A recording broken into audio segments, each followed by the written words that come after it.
السلام علیکم۔ اس ویڈیو میں ہم سورۃ الفرقان کی آیت نمبر 62 کے لفظ نمبر 9 کو سمجھیں گے۔ لمن۔ اس کلمے کو اگر توڑا جائے تو یہ لام اور من پر مشتمل ہے۔ من کا مطلب ہے جو۔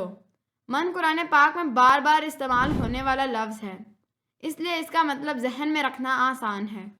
کئی مرتبہ من کو کون کے معنی میں بھی استعمال کیا جاتا ہے۔ جملے کا سیاق و سباق فیصلہ کرے گا کہ ان دونوں میں سے کون سا معنی استعمال کیا جائے گا۔ من اصل لفظ ہے اور اسے کالے رنگ سے ظاہر کیا گیا ہے۔ اب لام کو سمجھتے ہیں۔ لام دو قسم کا ہوتا ہے، لام تعلیل یا لام لازم۔ لام اگر کے لیے کے معنی میں استعمال ہوگا تو لام تعلیل کہلائے گا، اور جب لام کے معنی یقیناً ہوں گے تو یہ لام لازم کہلائے گا۔